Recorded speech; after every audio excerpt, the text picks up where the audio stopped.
আলহামদুলিল্লাহি রাব্বিল আলামিন ওয়াসসালাতু ওয়াসসালামু আলা সাইয়্যিদিল মুরসালিন আম্মা বা'দ ফাআউযু বিল্লাহি মিনাশ শাইতানির রাজীম বিসমিল্লাহির রহমানির রহিম আসসালাতু ওয়াসসালামু আলাইকা ইয়া রাসূলুল্লাহ ওয়া আলা আলিকা ওয়া আসহাবিকা ইয়া হাবিবাল্লাহ আসসালাতু ওয়াসসালামু আলাইকা ইয়া নবিয়্যাল্লাহ ওয়া আলা আলিকা ওয়া আসহাবিকা ইয়া নূরাল্লাহ। প্রিয় ইসলামী ভাইরা ও মাদানী চ্যানেলের দর্শক শ্রোতা, উপস্থিত হয়েছি আপনাদের মাঝে আবারও আমার দায়িত্ব অনুষ্ঠান নিয়ে। আপনি হয়তো চিন্তা করছেন আমার আজকে কি দায়িত্ব আছে। আল্লাহ পাক আপনার চিন্তাকে কবুল করে নিক। প্রিয় ইসলামী ভাইরা, বান্দা হিসাবে যেমন আমার দায়িত্ব আছে, উম্মত হিসাবেও আমার দায়িত্ব আছে, মুসলমান হিসাবেও আমার দায়িত্ব আছে, প্রতিবেশী হিসাবেও আমার দায়িত্ব আছে। একজন ব্যক্তিত্ব হিসাবে যদি আমি চিন্তা করি এই দায়িত্বগুলো আমি কতটুকু আদায় করছি। আল্লাহ পাক এর পক্ষ থেকে আসা আমার প্রতিটি দায়িত্ব যথাযথভাবে পালন করার তৌফিক নসিব করুক। তো আজও এরকম একটি দায়িত্ব নিয়ে আপনাদের মাঝে উপস্থিত হয়েছি। আসুন এটা জানার পূর্বেই প্রিয় নবী রাসূলে আরবি সাল্লাল্লাহু তাআলা আলাইহি ওয়া আলিহি ওয়াসাল্লাম এর উপর দুরূদ শরীফ পাঠ করার একটি ফজিলত শ্রবণ করে নিই। মদিনার তাজেদার, রাসূলদের সরদার সাল্লাল্লাহু তাআলা আলাইহি ওয়া আলিহি ওয়াসাল্লাম ইরশাদ করেন, যে ব্যক্তি আমার প্রতি দিনে 1000 বার দুরূদ শরীফ পাঠ করবে সে ততক্ষণ পর্যন্ত মৃত্যুবরণ করবে না যতক্ষণ পর্যন্ত জান্নাতে নিজের স্থান দেখে না নেবে।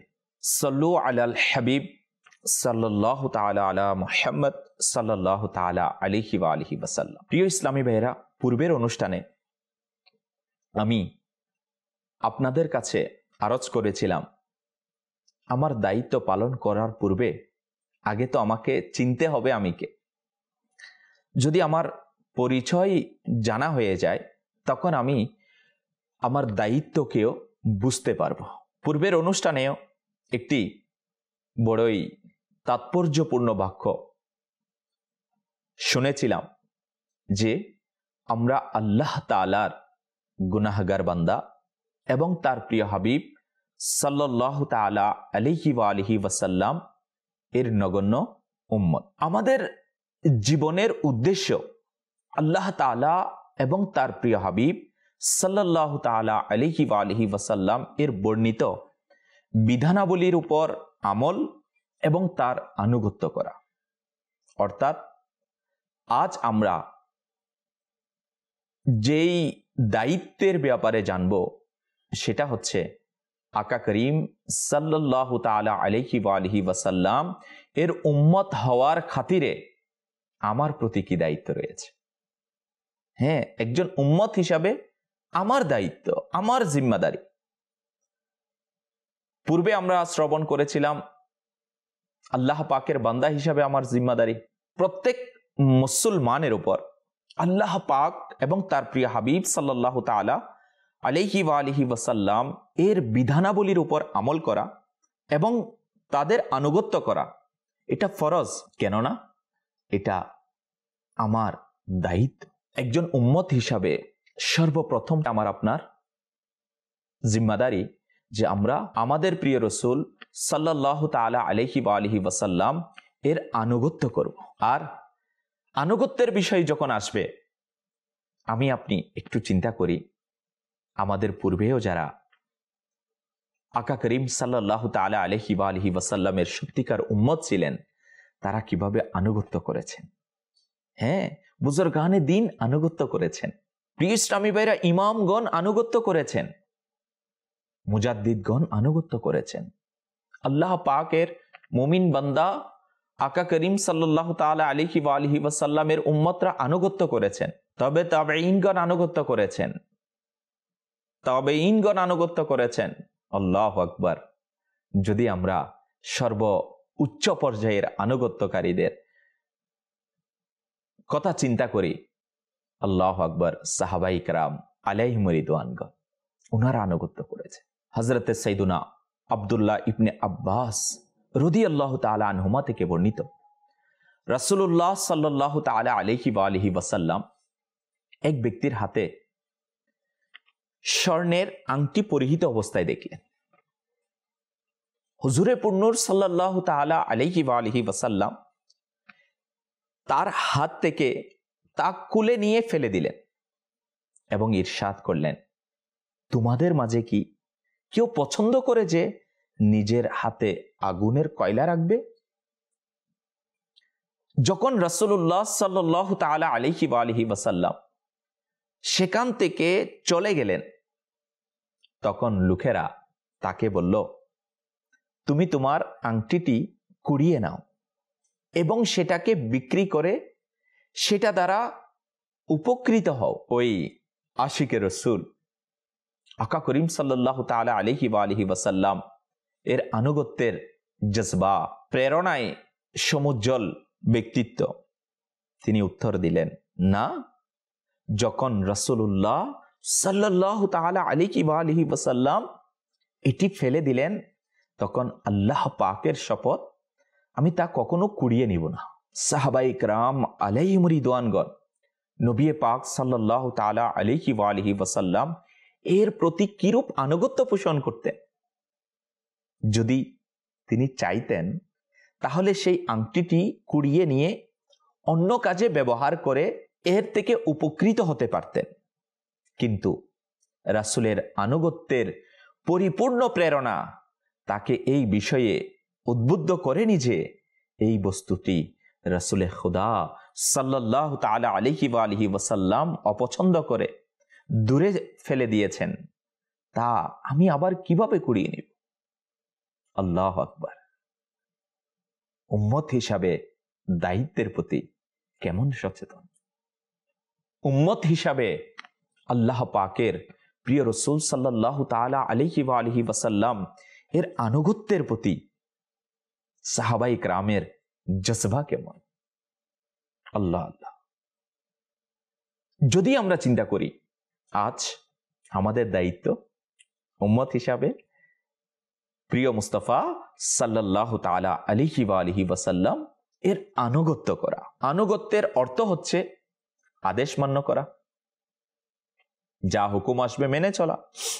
নিঃসন্দেহে প্রত্যেক মুসলমানের উচিত সাহাবাই کرام আলাইহিম রিদওয়ানগণ জিনাদের ঘটনা আমরা শ্রবণ করছিলাম, ইনাদের পদাঙ্ক অনুসরণ করে নবী পাক সাহিবে লাউলাক সাল্লাল্লাহু তাআলা আলাইহি ওয়া আলিহি ওয়াসাল্লামের আনুগত্য পোষণ করা। যেসব বিষয় সম্পর্কে হুজুরে পুরনূর সাল্লাল্লাহু তাআলা আলাইহি ওয়া আলিহি ওয়াসাল্লাম নিষেধ করেছেন সেই বিষয়গুলো থেকে বিরত থাকা, আর যে বিষয়ের আদেশ আল্লাহ তাআলার প্রিয় মাহবুব সাল্লাল্লাহু তাআলা আলাইহি ওয়া আলিহি ওয়াসাল্লাম দিয়েছেন তা নিয়মিতভাবে পালন করা। কেননা মুসলমানের উপর আল্লাহ তাআলা ও তার প্রিয় রাসূল সাল্লাল্লাহু তাআলা আলাইহি ওয়া আলিহি ওয়াসাল্লাম এর আনুগত্য করা ওয়াজিব। নবম পারা সূরা আনফালের প্রথম আয়াতে আল্লাহ পাক ইরশাদ করেন, কানজুল ঈমান থেকে অনুবাদ, আর আল্লাহ ও রাসূলের নির্দেশ পালন করো যদি ঈমান রাখো। হাকিমুল উম্মত হযরতে মুফতি আহমদ ইয়ারকান রহমাতুল্লাহি তাআলা আলাইহি বলেন, আল্লাহ তাআলা ও তার রাসূল সাল্লাল্লাহু তাআলা আলাইহি ওয়া আলিহি ওয়াসাল্লাম এর আনুগত্যের মধ্যে পার্থক্য হলো, আল্লাহ তাআলার আনুগত্য হচ্ছে শুধুমাত্র আল্লাহ পাকের আদেশ পালন করা, তার কাজের উপর আনুগত্য হতে পারেন। কিন্তু আল্লাহ তাআলার প্রিয় রাসূল সাল্লাল্লাহু তাআলা আলাইহি ওয়া আলিহি ওয়াসাল্লাম এর আনুগত্য তিনটি বিষয়ের উপর হতে হবে। এক, আল্লাহ তাআলার প্রিয় মাহবুব সাল্লাল্লাহু তাআলা আলাইহি ওয়া আলিহি ওয়াসাল্লাম এর আমলকৃত কাজের উপর। দুই, বর্ণনাকৃত বাণী সমূহের উপর। তিন, হুজুর সাল্লাল্লাহু তাআলা আলাইহি ওয়া আলিহি ওয়াসাল্লাম এর সামনে যে কাজ করা হয়েছে আর হুজুর সাল্লাল্লাহু তাআলা আলাইহি ওয়া আলিহি ওয়াসাল্লাম তাতে নিষেধ করেননি, এতেও আনুগত্য করা যাবে। আল্লাহু আকবার। আল্লাহ পাক আমাদেরকে আল্লাহ পাকের প্রিয় রাসূল সাল্লাল্লাহু তাআলা আলাইহি ওয়া আলিহি ওয়াসাল্লাম এর উম্মত হিসাবে যে দায়িত্ব আল্লাহ তাআলার প্রিয় রসুলের আনুগত্য করা, সেটার পরিপূর্ণতা তো আমরা আদায় করতে পারবো না, চেষ্টা তো করতে পারি। আল্লাহ তাআলা মানুষকে জীবন অতিবাহিত করার এবং দুনিয়া ও আখিরাতে সফলতা অর্জনের জন্য নিজের এবং তার প্রিয় হাবিব সাল্লাল্লাহু তাআলা আলাইহি ওয়া আলিহি ওয়াসাল্লামের আনুগত্য করার আদেশ দিয়েছেন, এবং পাশাপাশি এটাও অধিকার দিয়েছেন যে আল্লাহ তাআলার আদেশের উপর আমল করে তার বাধ্য ও অনুগত হতে চাইলে জান্নাতের চিরস্থায়ী নিয়ামত এর স্বাদ গ্রহণ করবে, অথবা তারা অবাধ্য হয়ে জাহান্নামের অংশীদার হবে। এটা উম্মতের ইচ্ছা। সুতরাং দুনিয়া ও আখিরাতে সফলতা অর্জনের জন্য হুজুরে পুরনূর সাল্লাল্লাহু তাআলা আলাইহি ওয়া আলিহি ওয়াসাল্লাম এর পবিত্র চরিত্রকে নিজের মাঝে গড়ে তোলাই হচ্ছে আমাদের জন্য নিরাপত্তা। যদি আমরা আমাদের দায়িত্ব যথাযথভাবে পালন করি, ইনশাআল্লাহুল কারীম এর মধ্যে আমাদের কি আছে? নিরাপত্তা রয়েছে। কেননা হুজুর সাল্লাল্লাহু তাআলা আলাইহি ওয়া আলিহি ওয়াসাল্লাম এর মুবারক চরিত্রই হচ্ছে আমাদের জন্য উত্তম আদর্শ। যেমনটি 21তম পারায় সূরা আহজাব এর 21 নম্বর আয়াতে আল্লাহ পাক খুবই সুন্দর ইরশাদ করেছেন, লাকাদ কানা লাকুম ফি রাসূলিল্লাহি উসওয়াতুন হাসানা। কানজুল ঈমান থেকে অনুবাদ, নিশ্চয়ই তোমাদের জন্য রাসূলুল্লাহর অনুসরণই উত্তম। আল্লাহু আকবার। প্রসিদ্ধ মুফাসসির হাকিমুল উম্মত মুফতি আহমদ ইয়ারকান রাহমাতুল্লাহি তাআলা আলাইহি এই আয়াত সম্পর্কে বলেন, জানতে পারলাম হুজুর সাল্লাল্লাহু তাআলা আলাইহি ওয়া আলিহি ওয়াসাল্লামের জীবন সমস্ত মানুষের জন্য উদাহরণস্বরূপ, যাতে জীবনের কোনো অংশ বাকি নেই।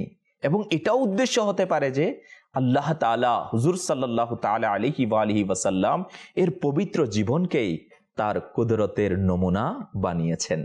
ঠিক কারিগর যেভাবে স্যাম্পল তৈরিতে তার সকল কর্ম নৈপুণ্য প্রকাশ করে দেয়, জানা গেল সফল জীবন তো তাই একজন উম্মতের জন্য, যা হুজুরে পাক সাল্লাল্লাহু তাআলা আলাইহি ওয়া আলিহি ওয়াসাল্লাম এর পদাঙ্ক অনুসরণের উপর হয়ে থাকে।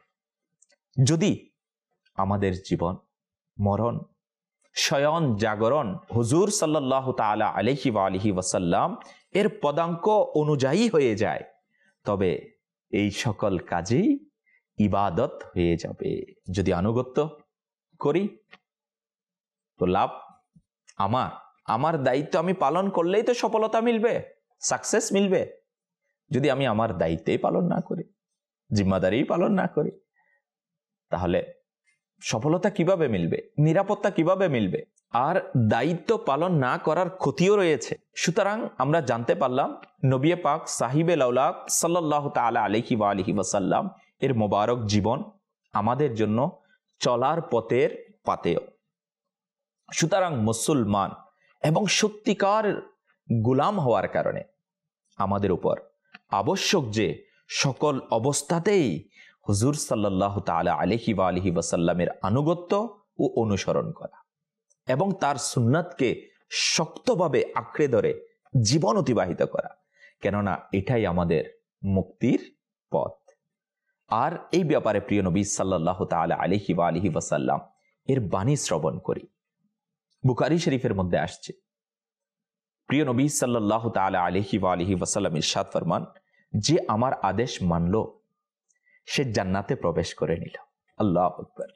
এবং যে আমার অবাধ্যতা করলো সে অস্বীকারী হয়ে গেল। প্রিয় ইসলামী ভাইয়েরা, আরেকটি হাদিসে মুবারাকা মিশকাতুল মাসাবিহ কিতাবের মধ্যে আসছে, প্রিয় নবী সাল্লাল্লাহু তাআলা আলাইহি ওয়া আলিহি ওয়াসাল্লাম ইরশাদ ফরমান, তোমাদের মধ্যে কেউ ততক্ষণ পর্যন্ত পরিপূর্ণ মুমিন হতে পারবে না যতক্ষণ পর্যন্ত তার ইচ্ছা আমার আনিতগুলোর অধীন হবে না। প্রিয় ইসলামী ভাইয়েরা, আজ আমরা একজন উম্মতের কি জিম্মাদারি হতে পারে, উম্মতের কি দায়িত্ব আছে? এটাই তো দায়িত্ব যে আমাদের ইচ্ছা আল্লাহ তাআলার প্রিয় মাহবুব সাল্লাল্লাহু তাআলা আলাইহি ওয়া আলিহি ওয়াসাল্লামের পক্ষ থেকে আসা বিধানগুলোর জন্য কুরবান করে দেয়। কিন্তু আমরা বড়ই অলসতার মধ্যে আমাদের জীবনকে অতিবাহিত করছি। একজন উম্মত হিসাবে যে জিম্মাদারি দায়িত্ব আমার কাছে ছিল, আমরা সেটা যথাযথভাবে আদায় করছি না। যেভাবে করা উচিত ছিল তার ধারে কাছেও আমি আপনি নেই। আল্লাহু আকবার। কিবলা শেখে তরিকত, আমিরে আহলে সুন্নাত, দাওয়াতে ইসলামের প্রতিষ্ঠাতা হযরতে আল্লামা আবু বিলাল মোহাম্মদ ইলিয়াস আত্তার কাদেরী দামাত বারকাতুল আলিয়া আজকে আমাদেরকে দাওয়াতে ইসলামের মাধ্যমে, মাদানী চ্যানেলের মাধ্যমে, নেকির দাওয়াত দেওয়ার মাধ্যমে একজন উম্মতকে তার দায়িত্ব কি হবে সেটা বুঝাচ্ছেন, সেটার প্রতি আহ্বান করছেন, যেন আমরা আমাদের দায়িত্ব পালনে সফল কাম হয়ে যায়। আর আমাদের জাহির ও বাতিনকে দ্বীনি ইসলামের হুকুম অনুযায়ী পালন করতে আমরা কামিয়াব হয়ে যাই। আল্লাহ পাক আমাদেরকে আল্লাহ তাআলার প্রিয় মাহবুব সাল্লাল্লাহু তাআলা আলাইহি ওয়া আলিহি ওয়াসাল্লাম এর আনুগত্য করার তৌফিক নসিব করুক। আর কিভাবে করব আনুগত্য? একটু চিন্তা তো করি। আমাদের পূর্বে সাহাবায়ে কেরাম আলাইহিম রিদওয়ানগণ কিভাবে করেছেন। আমি আপনাকে বাকায়দা ঘটনা শুনিয়েছি। আল্লাহু আকবার। প্রিয় ইসলামী ভাইরা, সাহাবায়ে কেরাম কিভাবে করতেন, বুজুর্গানে দ্বীন কিভাবে করতেন। আল্লাহ আল্লাহ আল্লাহ তাআলা আমাদেরকেও আমাদের পূর্ববর্তী উম্মতদের অনুসরণ করার তৌফিক নসিব করুক। আর পূর্ববর্তী উম্মতদের সেই আদর্শকে, সেই চেতনাকে দাওয়াত ইসলামী পুরো দুনিয়ার মাঝে আলহামদুলিল্লাহি রাব্বিল আলামিন পৌঁছিয়ে দিচ্ছে। আবার উম্মতে মুসলিমার মাঝে সেটাকে উজ্জীবিত করছে এবং সেটাকে চর্চা করার উত্তম ক্ষেত্র দাওয়াত ইসলামী বিভিন্ন ডিপার্টমেন্টের মাধ্যমে বানিয়ে দিয়েছে। যেভাবে মাদানী চ্যানেলের মাধ্যমে আপনার কাছে উম্মতের দায়িত্ব কি হবে, উম্মতের দায়িত্ব কি রয়েছে সেটা পৌঁছাচ্ছে। তো মাদানী চ্যানেলের দর্শক শ্রোতা, আসুন না আমরাও আল্লাহ রাসূল সাল্লাল্লাহু তাআলা আলাইহি ওয়া আলিহি ওয়াসাল্লামের উম্মত হিসাবে যেটা আমার দায়িত্ব সেটাকে জানি, বুঝি এবং শিখে নিই মাদানী কাফেলায় এসে, দাওয়াত ইসলামী দ্বীনি পরিবেশে এসে, আর সেটাকে আমার আপনার প্র্যাকটিক্যাল লাইফে গিয়ে আমি আপনি অনুশীলন করি। আল্লাহ পাক চাইতো এর মাধ্যমে আমার আপনার যেটা আল্লাহ পাকের পক্ষ থেকে দেওয়া উদ্দেশ্য সেটাতে সফল কাম হয়ে যাব। আল্লাহ পাক আমাদের সবাইকে দাওয়াত ইসলামের দ্বীনি পরিবেশে সম্পৃক্ত হয়ে আমার দায়িত্বকে পালন করার তৌফিক নসিব করুক। মাদানী চ্যানেলের দর্শক শ্রোতা, আজকে এই পর্যন্তই। পরবর্তীতে আমার অন্য কোনো দায়িত্ব নিয়ে আপনাদের মাঝে উপস্থিত হব। আল্লাহ পাক আমাদেরকে সুস্থ, সুন্দর, সুস্বাস্থ্য নসিব করুক। আমিন বিজাহিন নবিল আমিন। সাল্লু আলাল হাবিব সাল্লাল্লাহু তাআলা আলা মুহাম্মদ সাল্লাল্লাহু তাআলা আলাইহি ওয়া আলিহি ওয়াসাল্লাম।